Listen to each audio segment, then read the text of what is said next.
District of Conservation is sponsored by CFACT. To learn more about our sponsor, head over to cfact.org. Thank you so much for listening to the show.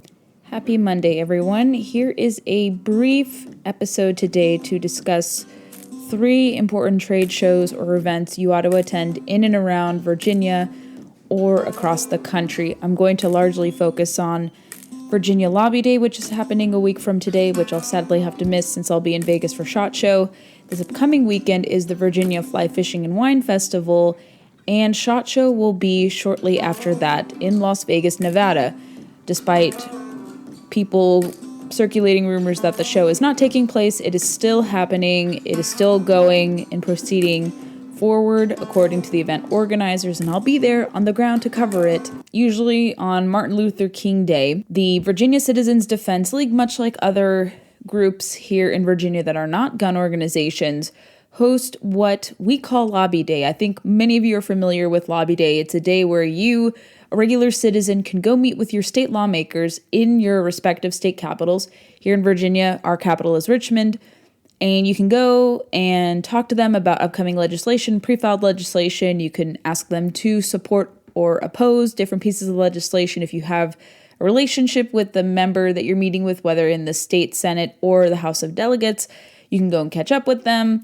Even if you don't agree with the lawmaker, you can go meet them and hopefully change their mind on different issues. So it's a great exercise in holding your representatives accountable. According to VPAP, which is a great tracker for all things politics, the legislature, General Assembly as we like to call it, it's the oldest governing body in all of the New World.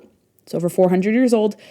The state legislature is going to be opening for in-person lawmaking and meetings this session because of the new administration coming in, the Youngkin administration, and I think a desire for people now to return to their offices and for regular citizens and constituents to hold these representatives accountable and to meet with them and to know what exactly is going on. When Democrats had full control these last 2 years, and coinciding it with COVID, they closed it. So now we have in-person legislating and also opportunities to meet with your lawmakers. And so gun rights activists here in Virginia can participate in Virginia Citizens Defense League Lobby Day, Monday, January 17th from 8 a.m. to 4 p.m. They say going in the morning is the best time, and you can participate up until 4 p.m., and you will go and meet your lawmakers at the Pocahontas building in downtown Richmond. Can't miss it. It's pretty easy to find. Parking can be a little bit of a situation, especially if a lot of people are going, and this is following inauguration once we have a new administration. But parking should be free because of it being a holiday, MLK Day. If you're interested in attending, you want to know if you're able to carry guns because they have not changed the laws back to what used to be acceptable and permitted. You used to actually be able to conceal carry in governmental buildings before anti-gun Democrats changed the law in the most recent legislative session or two. So check on VCDL's website to know what you can bring. It's better to not get in trouble if you didn't read the rules ahead of time. I know they suck, but you don't want to get in trouble until the rules changes come back and we get some normalcy established. So they have all this different information about what is available, how you can participate, where parking is, if you want to take a bus, pay money to take a bus if you're not wanting to drive. They also have a list of speakers. So in the morning, you're lobbying your lawmakers in the House of Delegates or State Senate, and then you're going to hear from a lineup of speakers, and this usually happens. So some people that stick out so far to me on the list that I like and I've known for many years, personally speaking, but good representatives of the Second Amendment cause. You have Cam Edwards, host of Cam and Company and editor of Bearing Arms at townhall.com. You also have Richmond radio host Jeff Katz on WRVA. You also have, who I don't know, you also have Delegate Nick Freitas, who will hopefully get on the podcast a little later this month to talk about his viral speech on the Second Amendment from a few years ago, maybe what changes we can foresee on gun rights if we will go back to kind of the policies we had in place before 2020, and maybe his thoughts on conservation and much more. And there are some people from out of state that are also speaking as well. So you have a list of people who are speaking. Again, go to vcdl.org and you can find all the details. Link in the show notes. Can't miss it. Highly encourage you to attend. 2 years ago, we had, I think, the biggest draw of any lobby day when there were like over 20,000. Some people say upwards of 40,000. I think the estimate was closer to 25,000, 30,000 people, largely Virginians, but even a few from out of state who came when the outgoing governor, Ralph Northam, was threatening to impose or sign into law, rather, gun control bills. And they did after the fact, unfortunately. Despite hearing from people, they had labeled the event like a white nationalist event, which was not true. They were trying to create obstacles, blocking roads, putting in an emergency declaration, which you can't do, but somehow he was able to get away with. And so just so much attraction of negative attention to the event was preempted by the actual event, which was actually very safe, very well attended. I saw lots of long guns, but I didn't feel for my life. It was very safe. And overall, the event was really good, a good showing, even though they passed gun control and signed gun control into law shortly after, towards the end of the session, unfortunately. But this year, because it's now a Republican-led administration, I think you're going to see a lot of undoing of gun control legislation that passed under the last 2 years of the Northam administration. And even though it may be difficult to undo it through the General Assembly until the state Senate races are afoot, because Democrats still control the state assembly by 2 seats. There's a 2-seat margin. I believe Republicans control the House of Delegates now by the margin of 4 votes, of 52 to 48. So they have a little bit of a majority there to prevent gun control legislation on the House side, but the Senate side is not an assurance yet until the elections in 2023. So I don't know if we'll see anything pass. Perhaps maybe some moderate Democrats may cross the aisle to restore some really good gun laws we had, to undo some of the bad legislation just recently enacted. We'll see, but it may be a little difficult to do that, but at least no gun control will be passed. Let's move over to the Virginia Fly Fishing and Wine Festival. This is one of my favorite events to attend. I've gone, I think, twice before. And if you like fishing, you're new to fly fishing, you want to learn more about fly fishing, this is the event to go to. And don't be deterred by winter weather, cold weather. It's a lot of fun to go. And the event organizer, the executive director, Bo Beasley, has appeared on the podcast to talk about the show, what attendees can expect. And he wasn't able to join me on the podcast before the festival, but I wanted to kind of share for you guys what you can expect.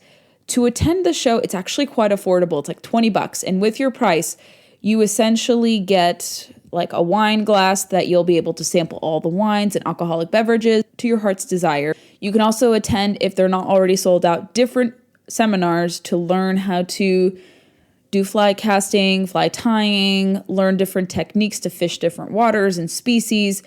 You'll get to, if you're curious, to meet different exhibitors and artists. There's great food there. You can't go wrong with it.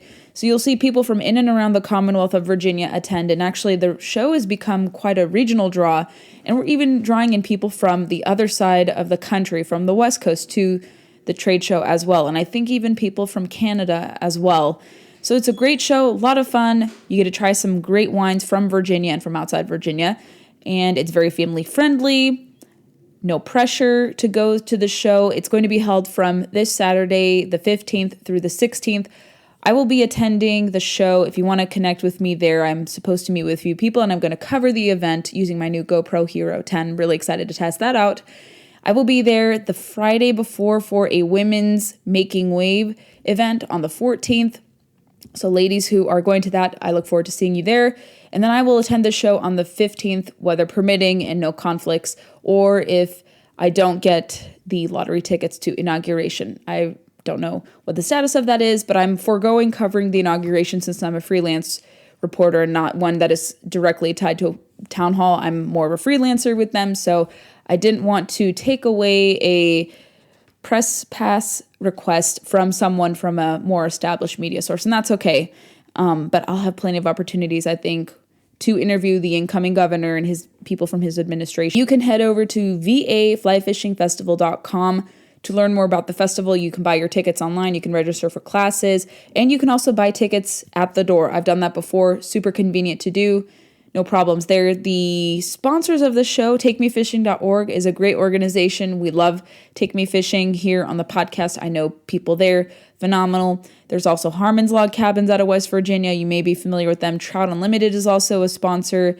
all in all, a great show. They're going to be open Saturday and Sunday from 9 a.m. to 5 p.m. at the Meadow Event Park in Doswell, Virginia, just below, or just, I would say, a little bit inland of King's Dominion, the famous theme park off I-95. And hopefully there will be no problems driving on I-95 after the disaster of the recent snowstorm we had. So hopefully 95 is cleared up by then, and I think it is. But great show. Hope to see you that Saturday there and connect with you if we already have not connected, and maybe we'll catch up if we're long lost friends.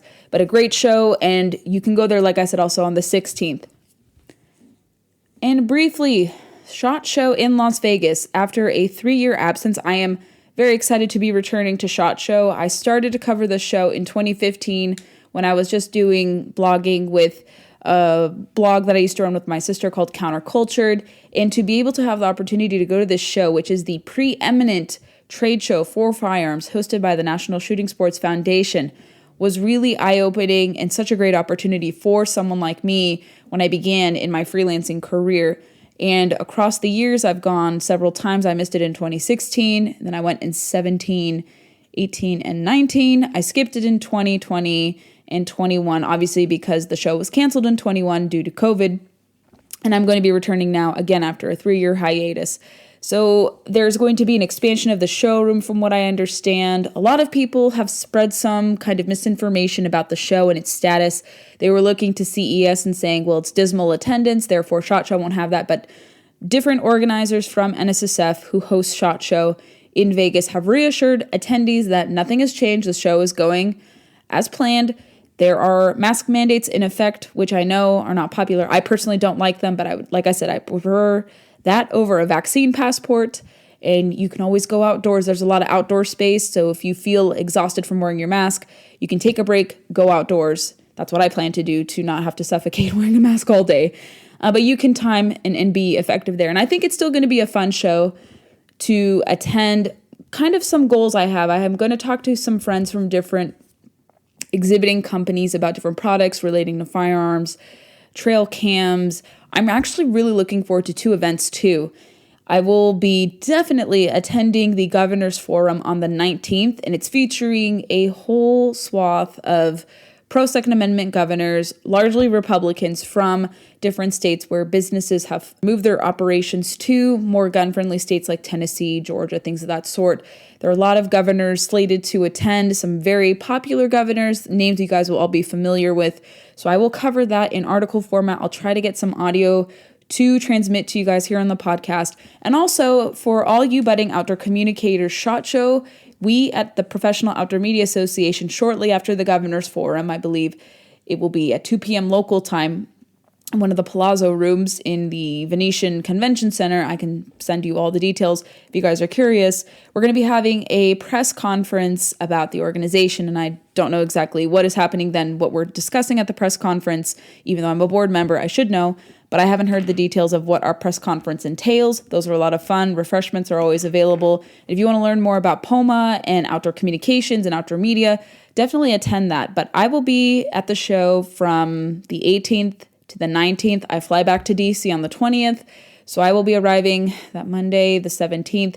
So you guys will hear me deliver an interview with some great natural resources and energy and environment communicators that are also in the Young Voices Contributor Program. I can't wait for you guys to meet Patrick Hines and Kat Dwyer, who also tackle the natural resources beat with me at Young Voices. They started the program a little bit before me, and I really want to have others be aware of them because I'm not the only person covering natural resources. There are plenty of others who have a center-right take that ought to be heard and ought to be elevated. So what better place to do that than here on this podcast, where we invite other people to talk about what they're focusing on, what their priorities are, and I can't wait to bring them on. So when I go to SHOT Show on the 17th, we're going to have a pre-recorded episode with Kat and Patrick for you guys to listen to, and I can't wait for you to meet them. Thanks for listening to this installment of District of Conservation. Find us on Facebook, Instagram, and Twitter to never miss a beat nor a guest announcement. Make sure you're subscribed to us on Apple Podcasts, our highest listening platform, and also find us on Spotify, which is also a popular choice, and wherever podcasts are played. If you ever have any questions, thoughts, concerns, go leave some reviews for us in these respective podcast players, especially Apple. And let us know what you'd like to hear or who you'd like me to interview next. We have much, much more content ahead in 2022. Thanks for listening and stay tuned for the next episode.